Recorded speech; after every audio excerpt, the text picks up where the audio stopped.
Welcome to part 2 of our incredible Wyoming Backcountry Discovery Route adventure. We have 900 miles of epic off-roading with amazing scenery. And in this part, we have some incredible campsites, big water crossings, and the second expert section to tackle as we try and make our way to the Montana border. So stick with us as we continue our adventure. What a beautiful morning. We woke up here in the Shoshone National Forest, got a little fire going, got some breakfast that Katerina fixed. It's gonna be a beautiful day. We are gonna start section 5. Well, I guess we already started section 5 of the BDR trip. And I think today's gonna be a kind of a quick day in terms of the path or the trail. So we're gonna see how things go. But with a start like this, how can anything be bad? So stick with us and we'll show you some highlights from today.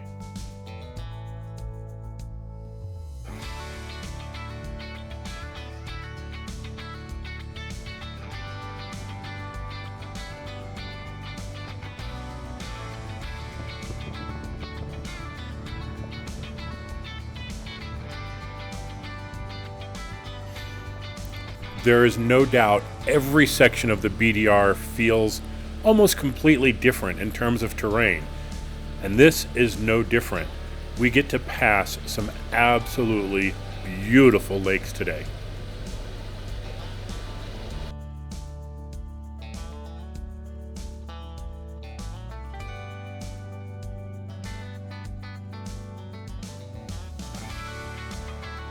I know I said it was 900 miles of epic off-roading, but there are, unfortunately, a few spots where you have to get on the asphalt. There's just no way around it to get from one trail point to another. And we really wish these had been marked so we would know if we needed to air up or not. But we get on the highway and just hit it until the next time to stop. But you really want to take a moment and stop at Sinks Canyon State Park. This is a very cool place. This section, called the Sink, the water goes into the rock and just disappears. And then about a quarter mile down the road, it comes back up out of the rocks and there's just tons of fish. We'll show that in a second. The interesting thing about this is based on this distance, it should only take 5 minutes for the water to go from this point to the other. But it actually takes 2 hours. So there's a lot of twisting and turning that water does under the rocks.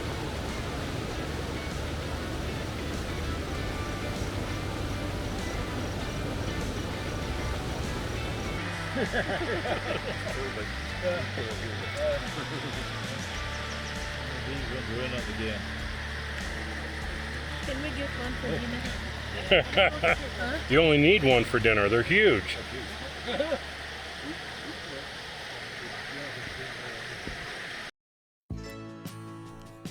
After making a quick gas break, we are back on the road heading into the Wind River Indian Reservation. That's a gravel road, but it's really smooth, so you can really pick up some time here.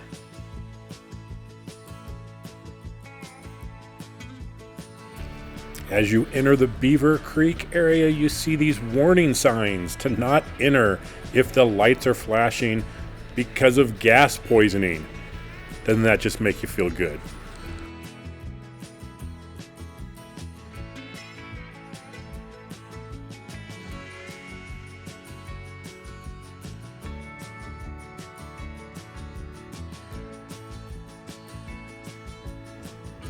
Through this deserty area, we've been passing through a couple of small mining towns as we head up towards Cottonwood Pass.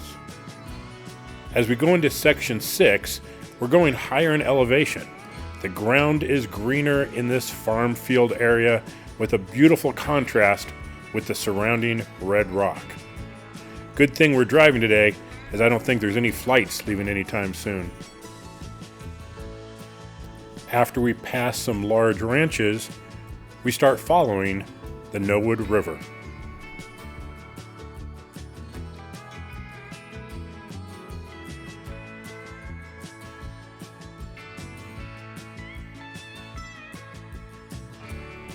as we start heading towards the Bighorn Mountains and to our next destination of Ten Sleep, it's raining like mad, and we need to find a campsite. Welcome everybody. It is the evening on Wednesday. We've had an incredible day today.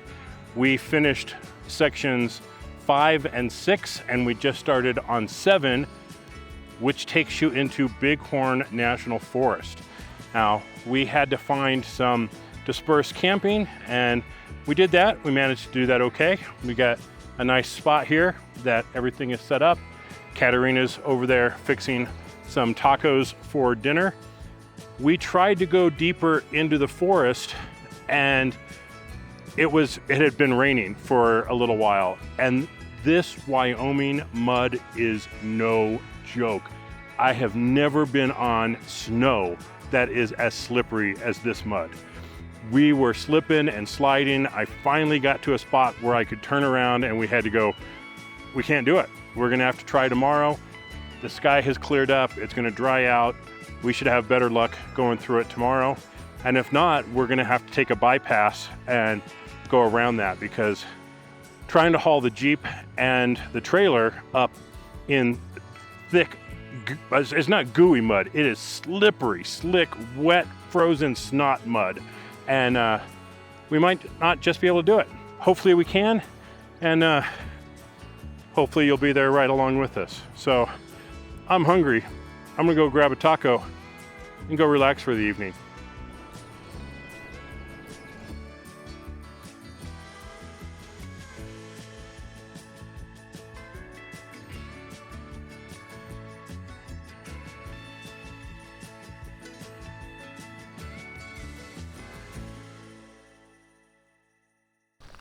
Well, it is a gorgeous Thursday morning. We are in Bighorn National Forest, and unfortunately, we're gonna have to take a bypass here.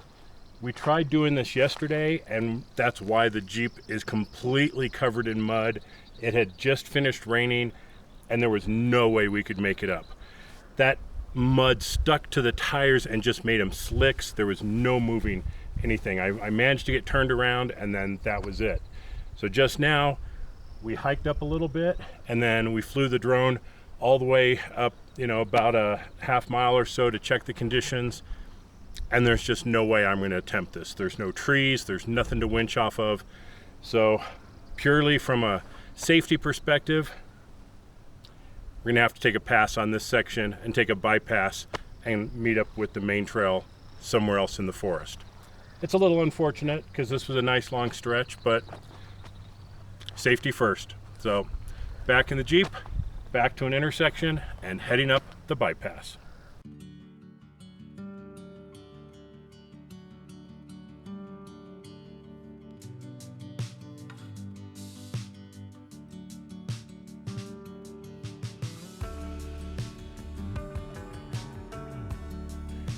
We may not be seeing a lot of wildlife today, but we are seeing is a lot of cows. Some very, very stubborn cows.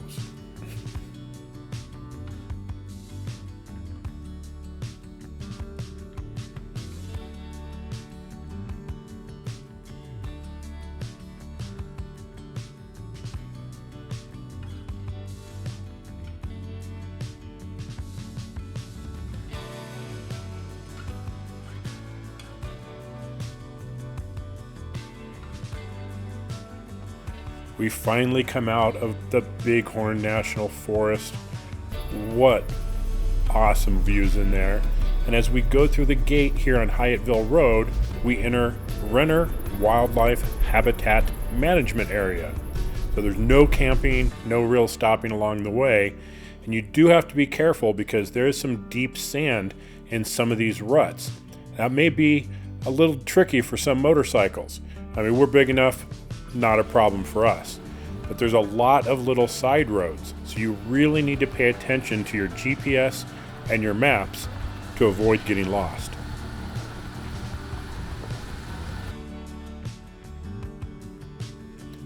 After you pass Hyattville, we really recommend you do a little side trip to the Medicine Lodge archaeological site to see the petroglyphs. Just a really cool step back in history. Nice, easy walking trails. Doesn't take too long, but it's a nice time to take a break, catch your breath, and get ready to get back on the trail.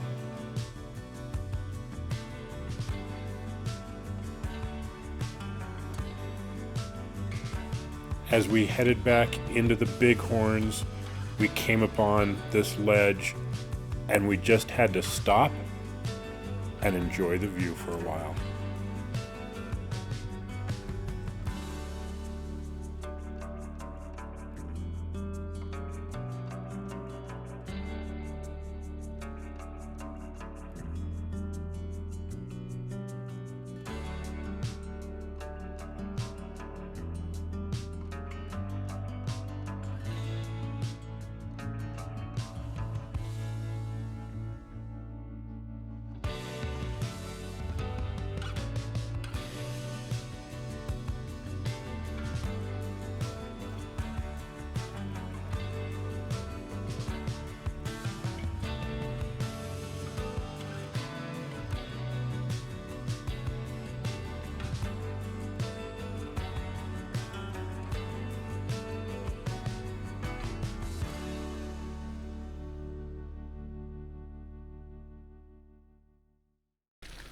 Now, one thing I have to say about the trail through the Bighorns, it is one of the roughest roads I've ever been on. It's like driving over a field of bowling balls. It is brutal.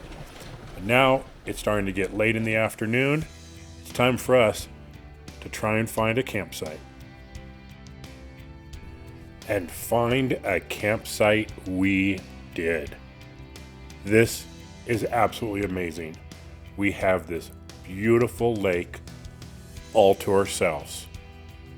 At least we thought we did, until a moose came down and hung out with us on the waterfront for a couple of hours.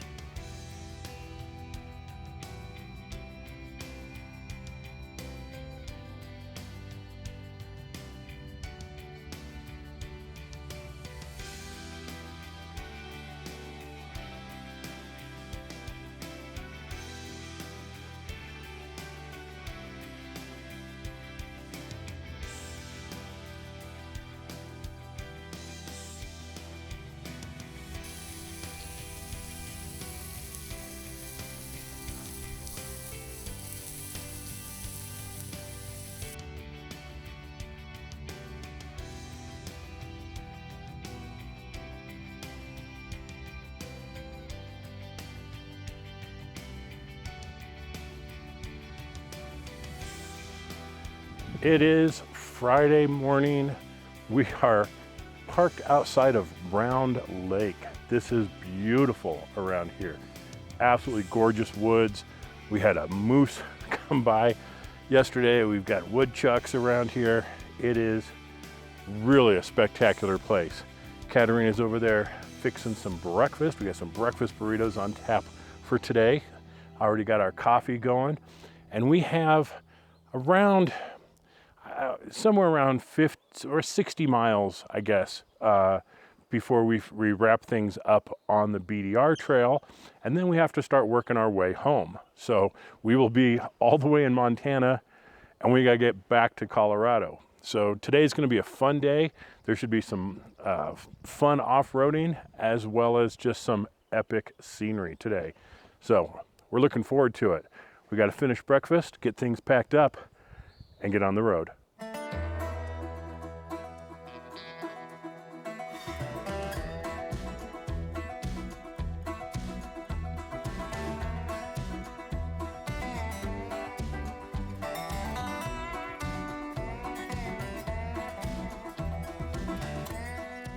It's Friday. We are off to a beautiful start. The weather is fantastic. Wyoming is gorgeous. Now, we have a decision point right here. We can either keep going straight or we can make a right here and go up this optional expert section. Now, I flew it. I I'm pretty confident we're gonna be okay. The only problem with the earlier expert section was the snow and the mud. Well, there's no snow here, so I'm not expecting any real problems. So we're gonna give it a shot, see how things go. It was rain last night. It rained, yes, Katerina's saying it rained last night. It rained for like 15 minutes at our campsite, and it barely drizzled. So we had a little bit of water. There might be a couple mud puddles here. There's a couple of creek crossings. If it looks sketchy, we'll turn around. We have enough gas. But I think we're up to the challenge today. Let's go hit the expert section.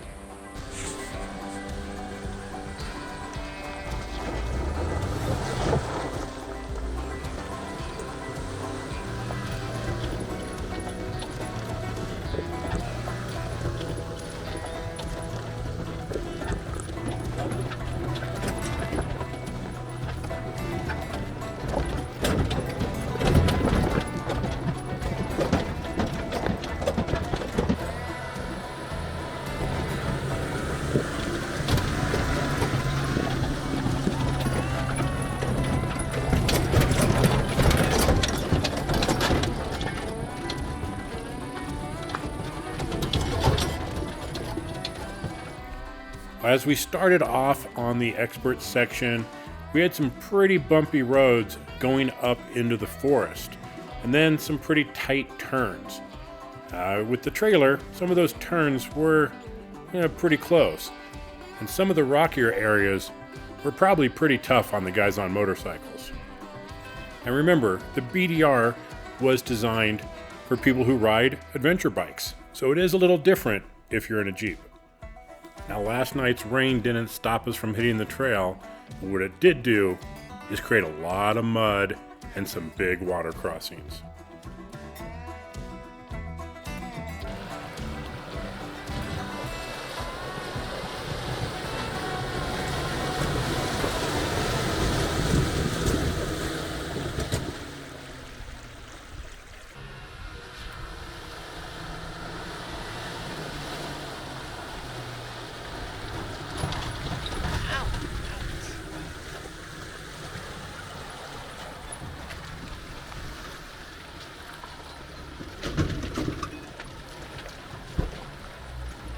Oh, go slow.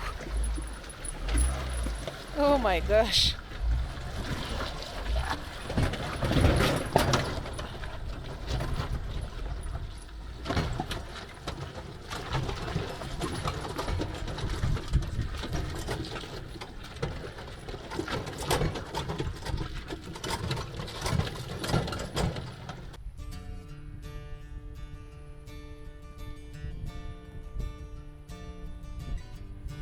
Now, considering that mud that we ran into on the first day, I gotta tell you, I am pretty nervous driving through here. It is slick mud, and there is nothing to winch off of. Now, sure, we've got our pole pal, and we can probably get through it, but this ground is so saturated, I don't think the pole pal would get any traction. It would probably pull right out of the ground. So, we're going to do the best we can, and hopefully we get through this section.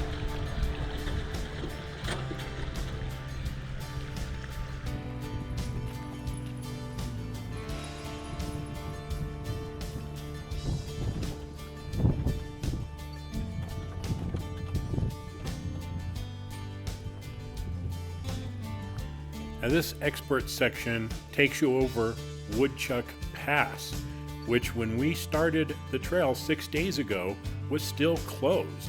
And that's why there's so much water here, because there was a lot of snow that hadn't melted yet.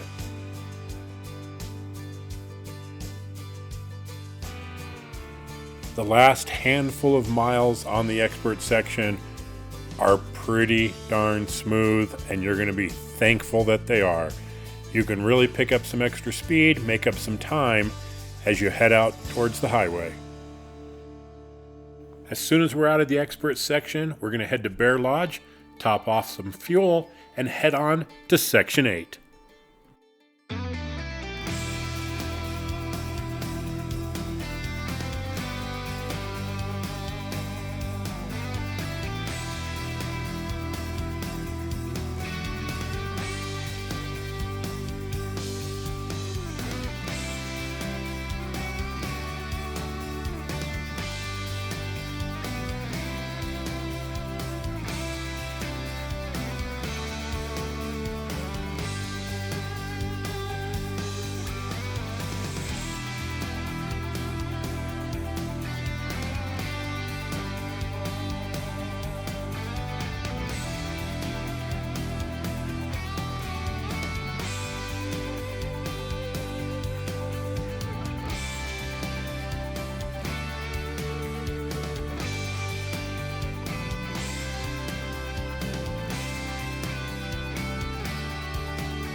We made it. We are at the Montana state line.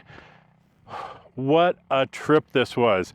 This is the end of the line. You got to turn around and head back out, and we're gonna figure out what we're gonna do next. But we've got a couple days before we have to be home. The guys on the motorcycles I just showed, we have been leapfrogging each other from the day one. Back and forth, we've kind of been with each other almost the entire time. They'd get ahead of us, we'd get ahead of them. We got here and they pulled in right behind us. So it was so cool to see them. They're also from the Colorado area. So super cool to see some other people. Couple big shout outs that we want to do.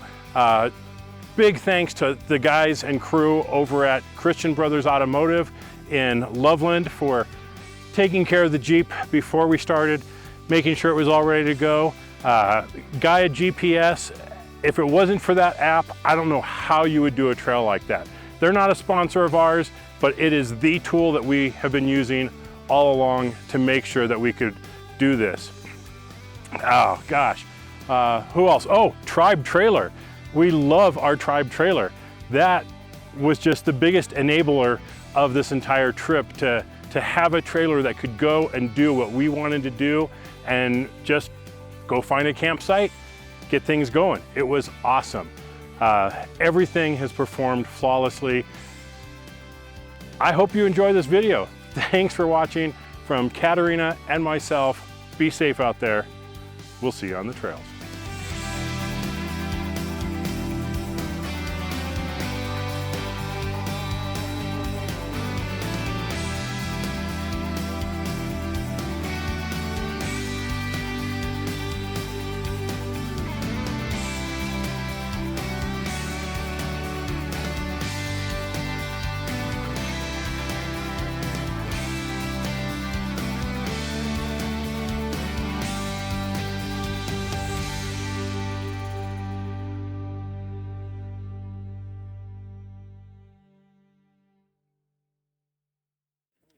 No, that's kind of better.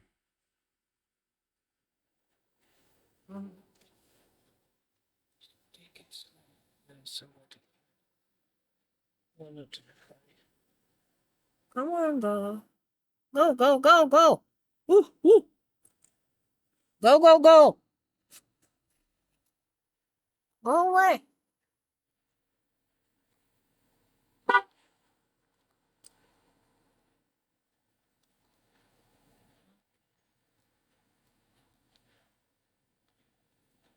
That is a bull. Which one? That is. Guys, 3 in a row. Come on, guys. Go, go, go.